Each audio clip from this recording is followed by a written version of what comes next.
नमस्कार मेरे प्यारे साथियों। स्वागत है आपका माइंड एग्जाम के एप्लीकेशन पर। कैसे हैं आप सभी?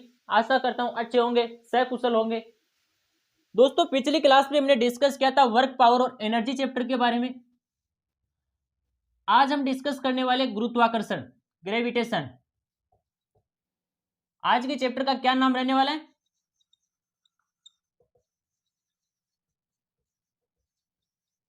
ग्रेविटेशन, गुरुत्वाकर्षण बल। इस चैप्टर के बारे में हमने पहली क्लास में आपको बताया था कि फिजिक्स का सबसे ज्यादा इंपॉर्टेंट चैप्टर है। फिजिक्स का सबसे ज्यादा इंपॉर्टेंट चैप्टर माने तो एक नंबर पर आपका ग्रेविटेशन ही आता है, क्योंकि इसमें 2 से 3 पॉइंट ऐसे हैं कि उनसे क्वेश्चन पूछने के सबसे ज्यादा चांसेस हैं। हर एग्जाम में उनसे क्वेश्चन देखने को मिल जाता है। इस चैप्टर के बारे में डिस्कस करें तो दोस्तों, आपने एक कहानी न्यूटन की सुन रखी होगी, छोटी क्लासों में भी आपने पढ़ा होगा गुरुत्वाकर्षण क्या होता है। न्यूटन की कहानी आपने पहले सुनी होगी, सेव वाली कहानी, कि न्यूटन एक पेड़ के नीचे बैठे होते हैं, सेव का पेड़ होता है और सेव पेड़ से नीचे गिरती है। तो न्यूटन के दिमाग में ये आता है कि सेव नीचे ही क्यों आया, ऊपर क्यों नहीं गया। तो ये कहानी आपने सुन रखी होगी। आज हम डिस्कस करने वाले हैं कि ग्रेविटेशन आखिर क्या है, कैसे यह कार्य करता है, कौन कौन सी वस्तुओं पर यह कार्य करता है। बात करें, न्यूटन नामक वैज्ञानिक का मानना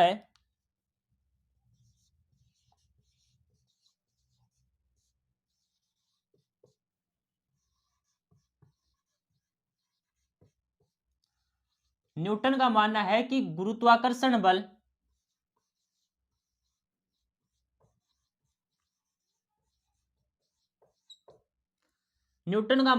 गुरुत्वाकर्षण बल प्रत्येक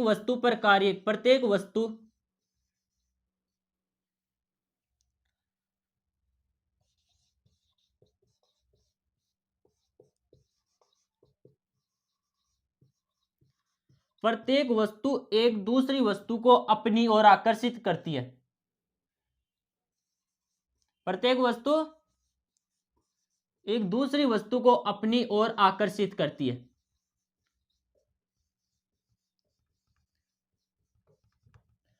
यानी कि इसे एक चीज तो निश्चित हो गई। निश्चित क्या हो गई, यह आपके समझ में आ गया होगा कि सभी वस्तु पर गुरुत्वाकर्षण बल कार्य करता है, चाहे वो वस्तु छोटी हो या फिर बड़ी हो। इसके अलावा दूसरा पॉइंट क्या हो गया कि प्रत्येक वस्तु को अपनी ओर आकर्षित करती है। यानी कि गुरुत्वाकर्षण बल आकर्षण प्रकृति का बल है। किस प्रकृति का बल है? आकर्षण प्रकृति का गुरुत्वाकर्षण बल है। और प्रत्येक वस्तु पर गुरुत्वाकर्षण बल कार्य करता है, चाहे वो छोटी हो या फिर बड़ी। तो दूसरा पॉइंट अपना क्या हो गया कि प्रत्येक वस्तु पर गुरुत्वाकर्षण बल कार्य करता है।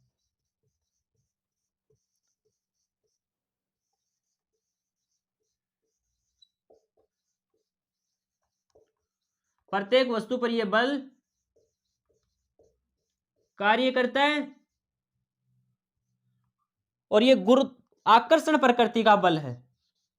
किस प्रकृति का है? आकर्षण प्रकृति का आपका यह बल है। और प्रत्येक वस्तु एक दूसरी वस्तु को अपनी ओर आकर्षित करती है। हो सकता है कि एक वस्तु आपकी इतनी बड़ी है, एक वस्तु आपकी छोटी सी है, लेकिन इन दोनों के बीच में गुरुत्वाकर्षण बल कार्य कर रहा है। अब आपके दिमाग में एक सवाल आ रहा होगा कि गुरुत्वाकर्षण बल पृथ्वी पर ही लगता है, पृथ्वी की ओर आकर गिरती है। लेकिन दोस्तों, ऐसा निश्चित नहीं है कि पृथ्वी और किसी वस्तु के बीच गुरुत्वाकर्षण बल कार्य करे। गुरुत्वाकर्षण दो दूसरी वस्तु के बीच में भी कार्य कर सकता है। आप और आपके पास में अगर कोई बैठा है तो दोनों के बीच में गुरुत्वाकर्षण बल कार्य कर रहा है। यानी कि यह भी निश्चित हो गया कि प्रत्येक वस्तु पर गुरुत्वाकर्षण बल कार्य करता है। यह निश्चित नहीं है कि पृथ्वी ही उनमें से एक वस्तु हो। तीसरा पॉइंट इसका यह निकल करके आता है कि यह सबसे लंबी दूरी तक कार्य करता है। यानी कि यह दीर्घ प्रयास का बल है। बात करें तो सूर्य और चंद्रमा के बीच भी गुरुत्वाकर्षण बल कार्य करता है, सूर्य और पृथ्वी के बीच भी गुरुत्वाकर्षण बल कार्य करता है। तो तीसरा पॉइंट क्या हो गया? यह सबसे दीर्घ प्रयास का बल है। दीर्घ प्रयास मतलब लंबी दूरी तक कार्य करने वाला बल है। हो सकता है कि वो आपकी 50,000 किलोमीटर हो सकता है कि वो आपकी 5 सेंटीमीटर ही क्यों ना हो। दोनों वस्तु के बीच में आपका बल कार्य करता है। तो इसका तीसरा पॉइंट हो गया कि ये दीर्घ का बल है। पहला पॉइंट आपका है कि प्रत्येक वस्तु पर यह बल कार्य करता है। दूसरा है आकर्षण प्रकृति का बल है। तीसरा हो गया कि यह दीर्घ का बल है। अगले पॉइंट की हम बात करें तो अगला पॉइंट अपना यह रहने वाला है कि अगर दो वस्तु के बीच में गुरुत्वाकर्षण बल कार्य कर रहा है, ये दो वस्तुएं हैं, इनके बीच में गुरुत्वाकर्षण बल कार्य कर रहा है, तो इनके बीच में या इनके पास में कोई अगर तीसरी वस्तु आ गई, ये आपकी पहली वस्तु है, ये आपकी दूसरी वस्तु है, ये आपकी तीसरी वस्तु है, इन दोनों के बीच में गुरुत्वाकर्षण बल कार्य कर रहा है और इनके पास में बाद में तीसरी वस्तु आ गई, तो तीसरी वस्तु का इन दोनों पर कोई प्रभाव नहीं पड़ेगा। तीसरी वस्तु का इन दोनों पर कोई प्रभाव नहीं पड़ेगा, कोई इफेक्ट नहीं डालने वाली है तीसरी वस्तु इन दोनों पर। यह भी आपस में आकर्षण बल लगने लग जाएगा इनमें भी।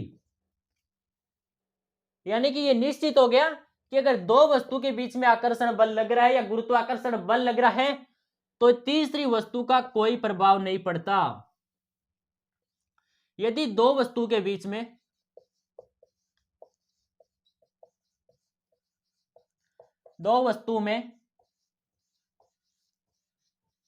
गुरुत्वाकर्षण बल कार्य करता है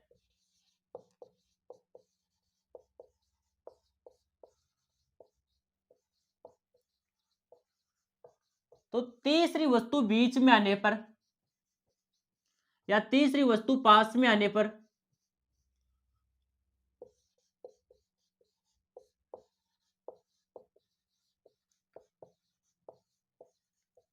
उन दोनों के बीच में जो बल कार्य कर रहा है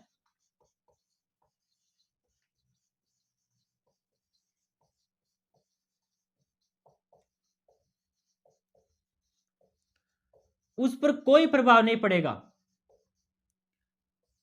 उस पर कोई प्रभाव नहीं पड़ेगा।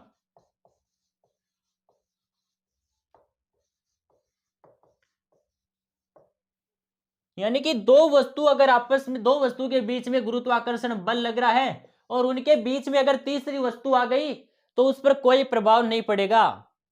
यानी कि आपने सुना होगा कि सूर्य और पृथ्वी के बीच में गुरुत्वाकर्षण बल कार्य कर रहा है और बीच में आपका चंद्रमा आ जाता है, तो पृथ्वी और सूर्य पर गुरुत्वाकर्षण जो बल कार्य कर रहा है उस पर कोई प्रभाव नहीं पड़ेगा। चाहे चंद्रमा ही क्यों ना, तीसरी नहीं, यहां पर 10 वस्तु ही क्यों ना आ जाए, लेकिन इन दोनों पर जो गुरुत्वाकर्षण बल कार्य कर रहा है उसमें कोई प्रभाव नहीं पड़ेगा। ये आपके 4 पॉइंट हो गए। इसके अगले पॉइंट की बात करें, ये आपको याद रखना है, ये सबसे इंपॉर्टेंट पॉइंट है इसमें कि गुरुत्वाकर्षण बल है ना, ये आकर्षण प्रकृति का बल है। आकर्षण और प्रतिकर्षण दो बल होते हैं। ये तो आपको नाम से भी स्पष्ट हो गया होगा कि आकर्षण और प्रतिकर्षण बल क्या होते हैं। आकर्षण और प्रतिकर्षण बल होते हैं, आकर्षण बल होता है एक वस्तु दूसरी वस्तु को अपनी ओर आकर्षित करती है, और प्रतिकर्षण बल होता है एक वस्तु, मान लीजिए ये दो वस्तुएं हैं, ये दो वस्तुएं, इनमें आकर्षण बल कार्य कर रहा है। क्या कर रहे हैं? इनमें आकर्षण बल कार्य कर रहा है। तो आकर्षण बल क्या होता है? आकर्षण बल होता है ये वस्तुएं एक दूसरे को अपनी ओर आकर्षित करेगी, एक दूसरे को आकर्षित करेगी। जबकि ये दो वस्तुएं हैं, इनमें प्रतिकर्षण बल कार्य कर रहा है, इनमें प्रतिकर्षण बल कार्य कर रहा है। तो प्रतिकर्षण का मतलब क्या होता है? प्रतिकर्षण का मतलब यह होता है कि एक दूसरे को दूर धकेल रही है, यानी कि एक दूसरे को दूर जाने के लिए प्रेरित कर रही है, यह प्रतिकर्षण बल होता है।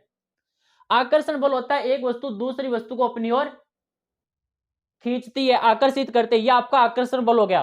तो गुरुत्वाकर्षण बल किस प्रकृति का है? आकर्षण प्रकृति का है। यह प्रत्येक वस्तु पर कार्य करता है, चाहे ब्रह्मांड में कहीं पर ही वस्तु क्यों ना हो। यह दूसरी वस्तु की उपस्थिति पर निर्भर नहीं करता है। यदि दो वस्तु में गुरुत्वाकर्षण बल कार्य करता है तो तीसरी वस्तु या उसके बीच में कितनी ही वस्तुएं क्यों ना जाए, उन दोनों के बीच में जो बल कार्य कर रहा है उस पर गुरुत्वाकर्षण बल में कोई प्रभाव नहीं पड़ेगा।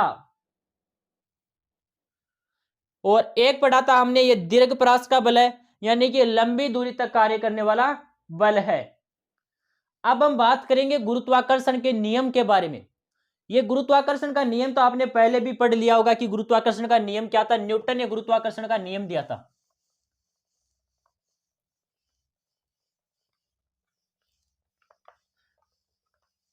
गुरुत्वाकर्षण के नियम के बारे में हम डिस्कस करने वाले। गुरुत्वाकर्षण का नियम क्या है?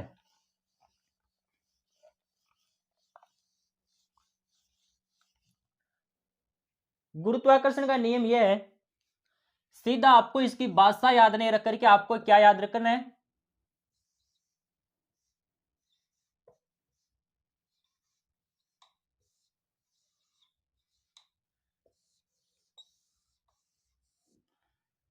ये गुरुत्वाकर्षण का नियम है।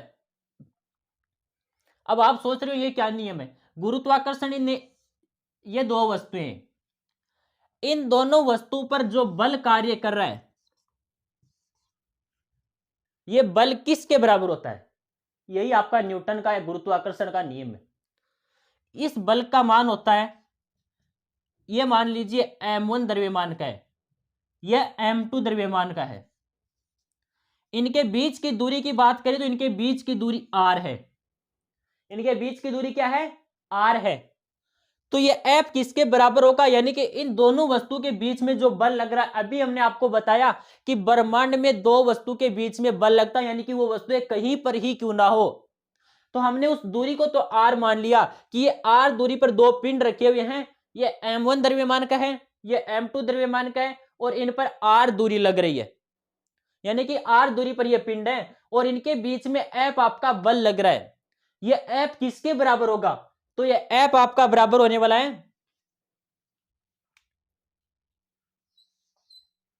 F बराबर दोनों के द्रव्यमान, दोनों के द्रव्यमान की तो समानुपाती, दोनों के द्रव्यमान के समानुपाती, और इनके बीच की दूरी, इनके बीच की दूरी क्या है? r। इनके बीच की दूरी के स्क्वायर के ये व्युत्क्रमानुपाती होता है। ये आपका समानुपाती है m1 और m2 के, और ये आपका r दूरी के व्युत्क्रमानुपाती होता है। तो इसे सीधा क्या निकला? अगर इन दोनों को आप मिलाकर लिखोगे तो दोनों को मिलाने पर क्या बनेगा? इन दोनों को मिलाने पर बनेगा F बराबर F समानुपाती m1 m2 बटा r स्क्वायर, यही बनेगा।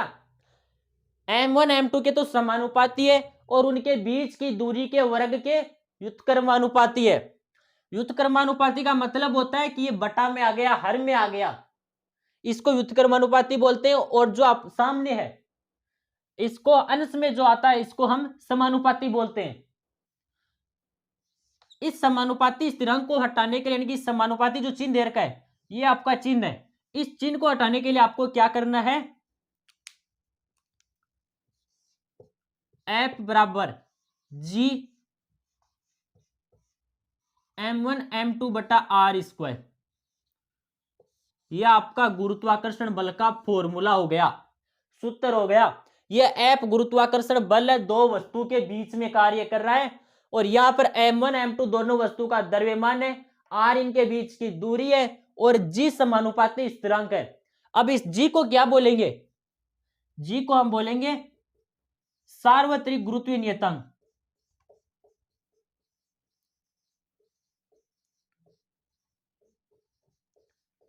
क्या बोलेंगे? सार्वत्रिक गुरुत्वीय नियतांक। इसका एक मान होता है, जी का निश्चित मान होता है, चाहे कहीं पर ही चले जाओ, 6.67।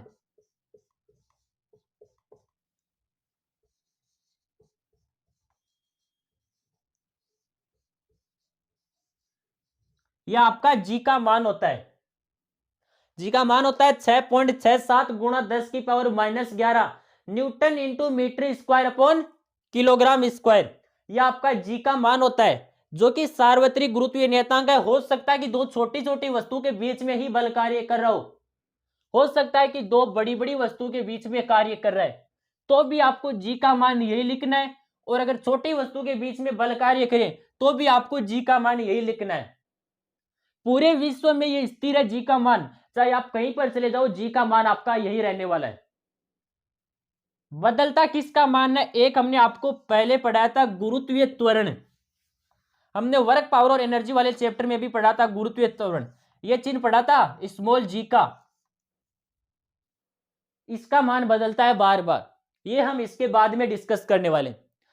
तो ये आपका गुरुत्वीय स्थिरांक है जी, ये आपका सूत्र है, न्यूटन ने गुरुत्वाकर्षण का नियम दिया था, F बराबर जी m1m2 बटा आर स्क्वायर। जी को गुरुत्वीय स्थिरांक बोलते हैं, इसका मान होता है 6.67 गुणा 10 की power -11 newton into metre square upon kilogram square. अब हम बात कर लेते हैं गुरुत्वीय त्वरण के बारे में कि गुरुत्वीय त्वरण क्या होता है, गुरुत्वीय त्वरण कैसे बदलता है, इसके बारे में भी हम बात करेंगे। पृथ्वी से ऊपर जाने पर गुरुत्वीय त्वरण बदलता है, पृथ्वी में नीचे की ओर जाने पर गुरुत्वीय त्वरण बदलता है। अगर गुरुत्वीय त्वरण की हम बात करें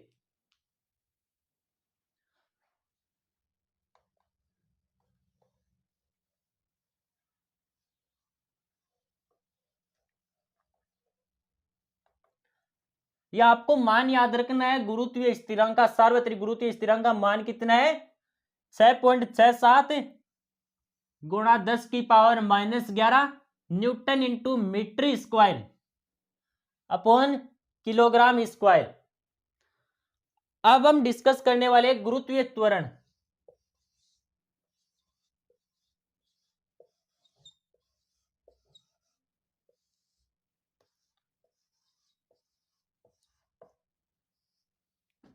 त्वरण हमने पहले पढ़ा था, त्वरण को स्मॉल ए से लिख रहे थे, हम लिख रहे थे, यहां पर गुरुत्वीय त्वरण है, गुरुत्वीय त्वरण को हम स्मॉल जी से लिखेंगे, गुरुत्वीय त्वरण को हमें स्मॉल जी से लिखना है। पिछली क्लास में हमने इसके बारे में डिस्कस भी किया था वर्क पावर और एनर्जी वाले चैप्टर में, कि गुरुत्वीय त्वरण के बारे में हम गुरुत्वाकर्षण वाले चैप्टर में पढ़ेंगे। गुरुत्वीय त्वरण से भी आपका क्वेश्चन पूछ सकता है कि पृथ्वी से ऊपर जाने पर गुरुत्वीय त्वरण कैसे बदलता है, नीचे जाने पर कैसे बदलता है। गुरुत्वीय त्वरण की अगर हम बात करें, यह आपकी पृथ्वी है, यहां पर कोई वस्तु स्थिर है, इस वस्तु को, यहां पर कोई वस्तु, इस वस्तु को अगर आपने छोड़ा, मान लीजिए मैंने इस मार्कर को नीचे की ओर छोड़ा, तो जैसे जैसे नीचे जाता है इसके वेग में वृद्धि होती जाती है, वेग में वृद्धि होती है, वेग में वृद्धि जो होती है वो किसके कारण होती है?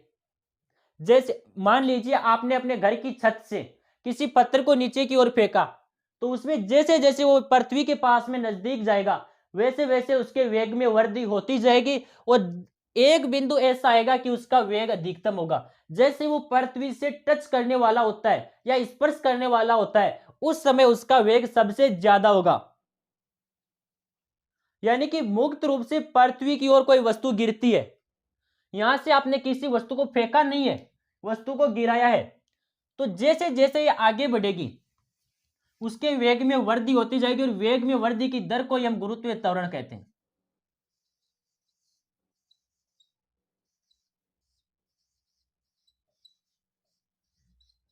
मुक्त रूप से गिरती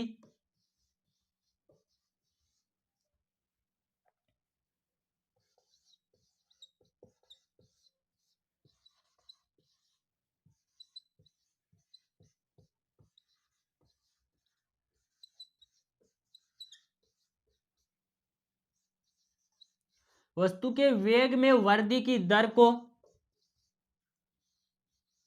क्या बोलते हैं? गुरुत्वीय त्वरण बोलते हैं।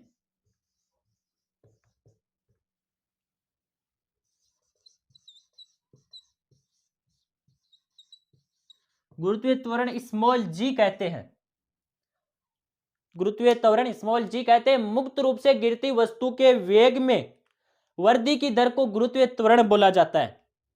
यानी कि पृथ्वी के पास में जैसे जैसे कोई वस्तु जाएगी तो उसके वेग में वृद्धि होती जाएगी। यहां पर हमने इस वस्तु को पकड़ रखा है तो यहां पर इसका वेग 0 है। अभी मान लीजिए इस मार्कर का वेग 0 है, इस मार्कर का वेग यहां पर 0 है। हमने जैसे इसको छोड़ा तो इसमें कुछ ना कुछ वजन है, और इसमें वजन है तो ये नीचे की ओर जाएगी, और नीचे की ओर जाएगी तो नीचे जैसे जैसे नीचे जाती है वैसे वैसे इसके वेग में वृद्धि होती जाती है, और जैसे ये पृथ्वी के पास में जाएगी तो इसके वेग सबसे ज्यादा हो जाएगा।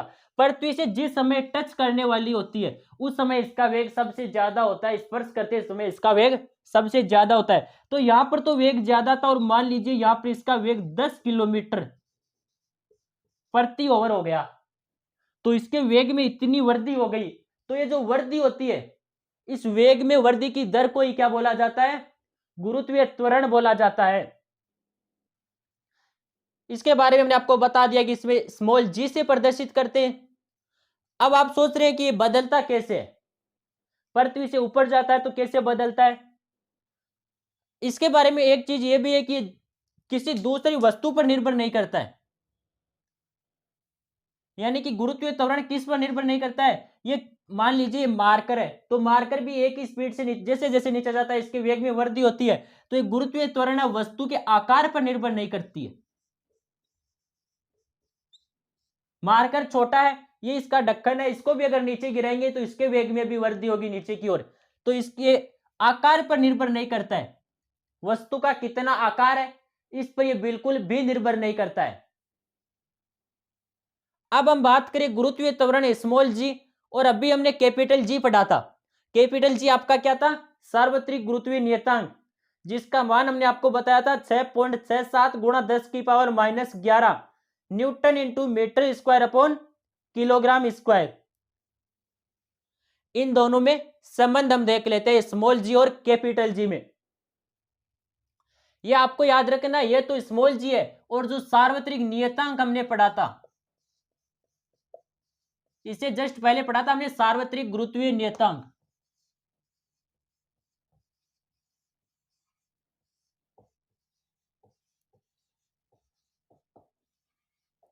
कैपिटल जी ये पढ़ा था अभी अभी। ये आपका गुरुत्वीय त्वरण है स्मॉल जी, वो गुरुत्वीय नियतांक था कैपिटल जी। इन दोनों में क्या संबंध होता है? इनके संबंध की अगर हम बात करें,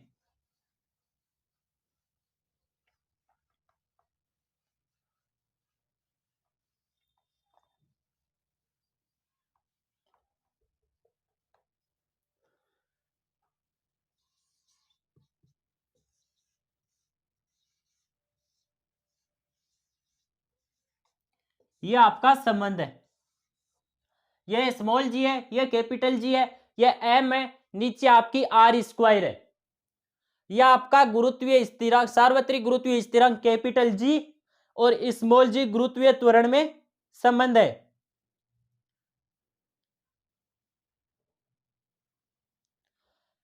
ज्यादातर क्वेश्चन इसी से बनते हैं कि सार्वत्रिक गुरुत्वीय स्थिरांक और गुरुत्वीय त्वरण में संबंध क्या है। तो आपको याद रखना है इन दोनों में आपका स्मॉल जी बराबर capital G M upon R square होता है।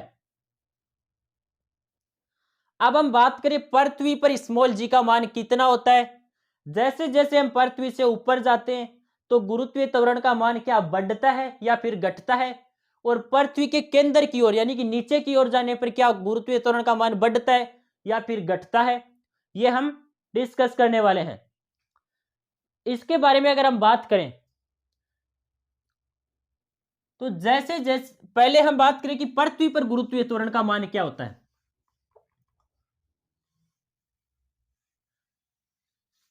पृथ्वी पर गुरुत्वीय त्वरण का मान होता है 9.8 मीटर प्रति सेकंड स्क्वायर।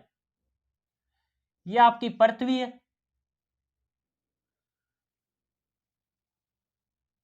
इस पर जी का मान होता है 9.8 मीटर प्रति सेकंड स्क्वायर। ये जो आपका स्मॉल जी है इसका मान होता है 9.8 मीटर प्रति सेकंड स्क्वायर। और जैसे जैसे आप पृथ्वी से ऊपर जाओगे जी का मान घटेगा, और जैसे जैसे पृथ्वी से नीचे यानी कि पृथ्वी के केंद्र की ओर आप जाओगे तो भी जी का मान घटेगा।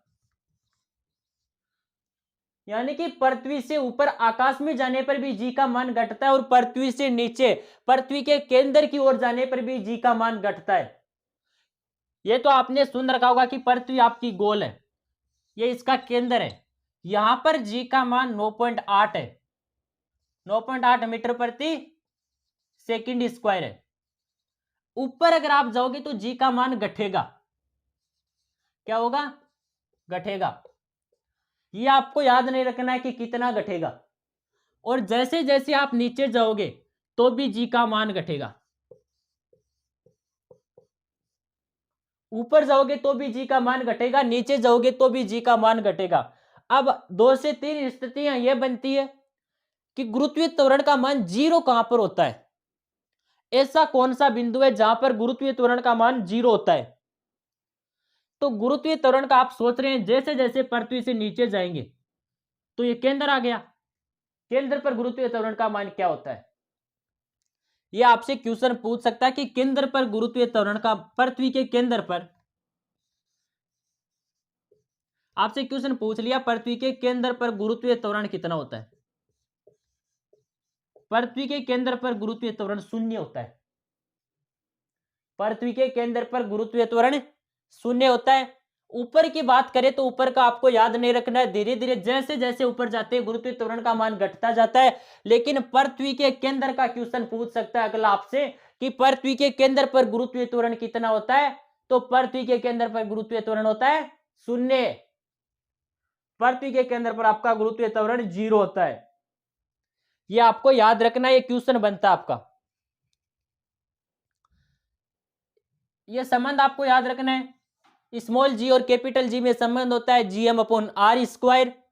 केंद्र पर गुरुत्वीय त्वरण 0 होता है, पृथ्वी की सतह पर गुरुत्वीय त्वरण 9.8 मीटर प्रति सेकंड स्क्वायर होता है। जैसे जैसे ऊपर जाते हैं गुरुत्वीय त्वरण का मान घटता जाता है और पृथ्वी के केंद्र की ओर नीचे जाने पर भी गुरुत्वीय त्वरण का मान घटता रहता है। अब आगे हम बात कर लेते हैं कि पृथ्वी अगर घूमना बंद कर दे, या फिर आपने सुना होगा कि पृथ्वी अगर 17 गुना तेजी से घूमने लग जाए तो जी का मान क्या होता है। अगर पृथ्वी 17 गुना तेजी से घूमने लग जाए तो आप जीके में भूमध्य रेखा पढ़ते होंगे, भूमध्य रेखा पर जी का मान क्या हो जाएगा, भूमध्य रेखा पर जी का मान 0 हो जाएगा। यदि पृथ्वी अपनी अभी जो वर्तमान चाल है उससे 17 गुना तेजी से घूमने लग जाए तो जी का मान भूमध्य रेखा पर 0 हो जाएगा। और दिन की अवधि, अभी दिन कितने घंटे का होता है, 24 घंटे का होता है, यानी कि एक दिन आपका 24 घंटे के बराबर होता है। तो जो एक दिन है उसकी अवधि घट करके कितनी हो जाएगी, 1.4 घंटे के बराबर हो जाएगी। यह आपको याद रखना है कि अगर पृथ्वी अभी जो वर्तमान चाल है उससे 17 गुना तेजी से घूमने लगे तो जी का मान भूमध्य रेखा पर 0 हो जाता है और दिन की अवधि घट करके 1.4 घंटे हो जाती है। आज की क्लास को हम यही समाप्त करेंगे। कल की क्लास में हम देखने वाले केपलर के नियम डिस्कस करेंगे। केपलर के नियम के साथ में हम पलायन वेग पढ़ेंगे। पलायन वेग तो आपने पढ़ा होगा कि पलायन वेग क्या होता है, पलायन वेग के बारे में हम कल की क्लास में डिस्कस करेंगे। तब तक के लिए जय हिंद, जय भारत।